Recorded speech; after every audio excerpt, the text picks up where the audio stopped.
Target with PS Parihar channel में आपका स्वागत है। आइए शुरू करते हैं और देख लेते हैं कि दैनिक सायंकाल समाचार के इस वीडियो में विद्यार्थी जीवन से संबंधित कौन कौन सी सूचनाएं हैं। तो वीडियो को जल्दी से लाइक कर दें, शेयर कर दें। जिन छात्रों ने चैनल को अभी भी सब्सक्राइब न किया हो तो जल्दी से सब्सक्राइब कर लें ताकि आप लोगों को इसी प्रकार की ऑथेंटिक अपडेट से सबसे पहले मिलती रहे। सबसे पहले बात कर लेते हैं यूपी की। यूपी ने आज 2 भर्तियों की आंसर की जारी की है फाइनल।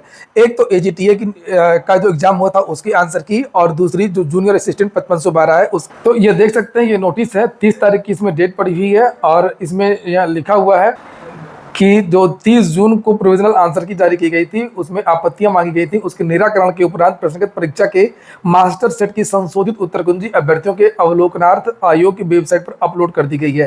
तो आप लोग जाकर के इस नोटिस को देख सकते हैं, या मेरा आप टेलीग्राम चैनल अगर नहीं ज्वाइन किया तो उसको ज्वाइन कर लीजिए, वहाँ पर आपको ये नोटिस मिल जाएगी। नोटिस तो सभी विद्यार्थियों को देखना ही चाहिए कि यूपी का जो पेपर वो किस तरीके का आता है, किस लेवल का आता है, और पेट वाले विद्यार्थी भी एक बार इसको और देख लें।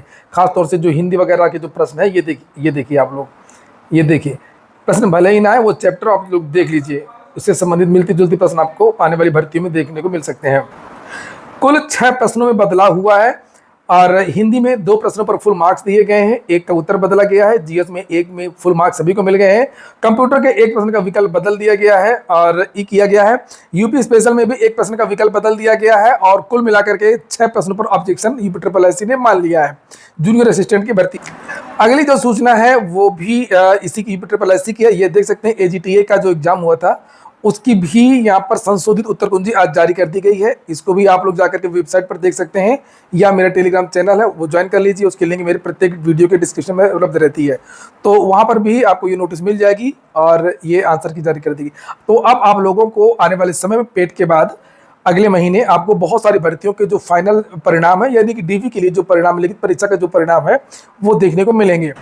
अभी हाल फिलहाल में कोई परिणाम तो जारी नहीं हो रहा है, लेकिन जो जानकारी निकल कर के आ रही है कि यूपी को कुछ निर्देश दिए गए हैं, और आप लोगों को आने वाले समय में इसी तरीके की तेजी देखने को मिलेगी। आपने देखा कि एजीटीए और जूनियर असिस्टेंट की भर्ती, खासतौर से एजीटीए का जो आंसर की है रिवाइज्ड वाली, बहुत जल्दी जारी हो गई है, और यही जो तेजी है वो थोड़ा सा देखने को मिल सकती है। अगली जो सूचना है वो भी पेट को लेकर के है। बहुत सारे विद्यार्थी पूछ रहे थे कि सर क्या ये यात्रा शुल्क माफ हो जाएगा क्या? तो मैं आपको बता दूं कि यात्रा शुल्क माफ आप नहीं हो रहा है। अपनी आप लोग व्यवस्था करना आज से शुरू कर दें, अगर ना किया हो इस भरोसे ना बैठिएगा, क्योंकि बहुत सारे विद्यार्थियों के मेरे पास फोन आ रहे थे, मैसेज किया बहुत सारे विद्यार्थियों ने। कुछ विद्यार्थियों से मेरी मुलाकात हुई, उनका कहना है कि हमने अभी तक रिजर्वेशन नहीं करवाया है, इसलिए नहीं करवाया कि शायद सरकार माफ कर दे, शायद सरकार माफ कर दे, सरकार के पास भरोसे बैठे रहेंगे तो आप बैठे रहेंगे। हालांकि ये मांग है, मैंने चैनल के माध्यम से कई बार ये बात उठाई भी है, और अच्छी बात है कि ये बात सरकार तक पहुंच भी गई है। इसको लेकर के ये देखिए हिंदुस्तान समाचार पत्र ने ये न्यूज भी छापी है। प्रयागराज में प्रतियोगी छात्रों ने यूपी पीटी 2025 परीक्षा के लिए दूर दराज परीक्षा केंद्रों के खिलाफ विरोध प्रदर्शन शुरू कर दिया है। छात्रों ने मुफ्त परिवहन की मांग की है, क्योंकि 25 लाख से विद्यार्थियों ने आवेदन किया है। लिखा शुक्रवार सुबह एक्स यूपी होश में हो। तो कल जो ये अभियान चलाया था यूपी में, ट्विटर अभियान या यात्रा शुल्क को लेकर के, उसी की यहाँ पर बात हो रही है। काफी विद्यार्थियों ने ट्वीट किया था, लेकिन बहुत ज्यादा विद्यार्थियों ने ट्वीट नहीं किया था। और ट्वीट करें या ना करें, लेकिन सरकार को खुद ध्यान देना चाहिए इस बात को कि बेरोजगार छात्र हैं, और आने जाने का किराया, खर्चा, रुकने का, खाने का, पीने का 3-4 हजार रुपये बैठ जाएगा एक विद्यार्थी का। बहुत सारे गरीब विद्यार्थी परीक्षा देने ही नहीं जाएंगे जिनकी एवरेज तैयारी है। लेकिन मैं सभी विद्यार्थी से कहूंगा, जब आप लोग इतने दिन से समय दे रहे हैं, पढ़ाई कर रहे हैं, तो आप लोग परीक्षा देने जरूर जाइएगा। मैं फिर से बताता हूँ एग्जाम के पहले कि बहुत सारी भर्तियां आएंगी, आप हाथ मलते रह जाएंगे, और इस बार को ही आप लोग अपना अंतिम प्रयास समझो। यूपी का ये हमारा अंतिम प्रयास है। इस बार हम पीटी दे देते हैं, इस बार होगा तो होगा, नहीं होगा तो छोड़ देंगे, चाहे यही सोच लीजिए, लेकिन आप लोग परीक्षा देने जरूर जाइए। जूनियर असिस्टेंट की वैकेंसी आनी है, वीडियो की आनी है, एजीटीए की एक और वैकेंसी आनी है, लोअर की आनी है, ईओ की आनी है, और बहुत सारे जो विद्यालय हैं वहां पर भी बाबुओं की भर्ती होनी है। यानी कि सिंपल ग्रेजुएशन, वीडियो की वैकेंसी, सिंपल ग्रेजुएशन की भी वैकेंसी पिछली बार तो ज्यादा नहीं आई थी। लेखपाल की बड़ी वैकेंसी, हो सकता है पहला विज्ञापन लेखपाल का ही है। तो इस तरीके से जो साधारण स्नातक हैं उन विद्यार्थियों को इस साल काफी मौका मिलने वाला है। इसलिए आप लोग परीक्षा देने सभी चाहे जितनी दूर परीक्षा केंद्र हो, ठीक है। सरकार यात्रा शुल्क माफ करती है, नहीं माफ करती है। हालांकि जो मुझको अभी तक जानकारी मिली है कि सरकार अभी इसका कोई किराया माफ करने नहीं जा रही है। आप लोग अपनी अपनी तैयारी करिए और परीक्षा देने जाइए। अगर माफ करना होता तो सरकार अभी तक कर चुकी होती। अगली सूचना सी टेट की। सी टेट का जो जानकारी निकल करके आ रही है कि सी टेट का जो नोटिफिकेशन है वो 15 सितंबर के आसपास सी टेट का जो नोटिफिकेशन है वो जारी हो सकता है, और दिसंबर माह में इसकी परीक्षा हो सकती है। तो इस बार लेट हो गया सीटेट में। लेट इसलिए हुआ कि कुछ सीबीएसई की अपनी आंतरिक समस्या थी। दूसरा ये कि बीच में चर्चा चलने लगी थी कि सीटेट 4 तरह का होगा, प्राइमरी, जूनियर, एलटी लेवल का और प्रवक्ता लेवल का। बाद में वो प्रस्ताव ठंडे बस्ते में फिलहाल चला गया है। ऐसा कहीं कुछ भी नहीं होगा। जिस तरीके का सीटेट होता था उसी तरीके का सीटेट आपको उसका जो नोटिफिकेशन है वो देखने को मिलेगा। अगली जो सूचना है वो डीएलएड की बात कर लेते हैं। डीएलएड के बारे में जानकारी मिली है कि डीएलएड का प्रथम सेमेस्टर, तृतीय सेमेस्टर का एग्जाम, ये बात मैंने चैनल के माध्यम से कई बार उठाई भी है कि ये सत्र बहुत लेट करते हैं पीएनपी वाले। 2 साल के कोर्स को 4 साल में पूरा करते हैं।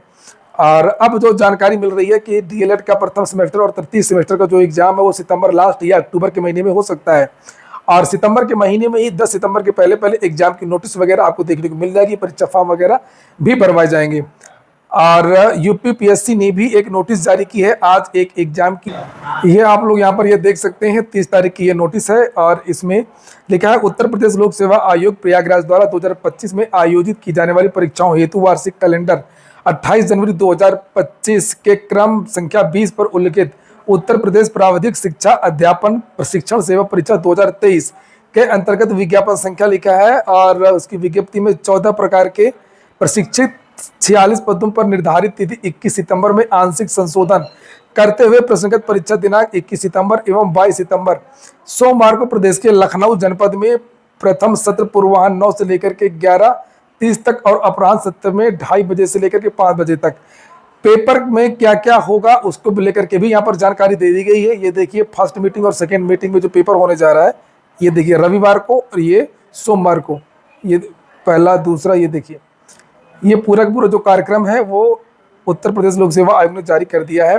और आरओ के बारे में भी जानकारी मिल रही है कि इसका भी जो रिजल्ट है वो जल्द जारी होगा। सितंबर लास्ट में आरओ का रिजल्ट जारी हो सकता है। अभी बहुत ज़्यादा कह पाना मुश्किल है क्योंकि अभी काम पूरा नहीं हुआ है।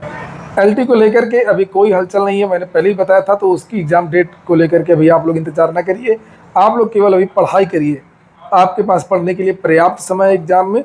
और टीईटी पदोन्नति का ऑर्डर सुप्रीम कोर्ट में 5 महीने से लंबित है, सुरक्षित था। सोमवार को यह ऑर्डर आ जाएगा।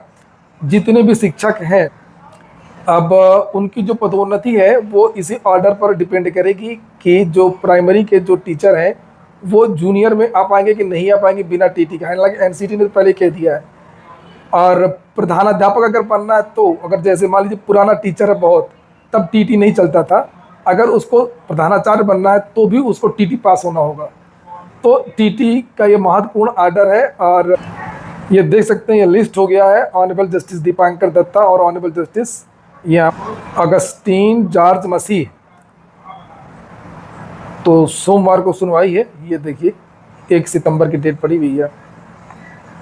पिछली सुनवाई इसकी अप्रैल के महीने में हुई थी।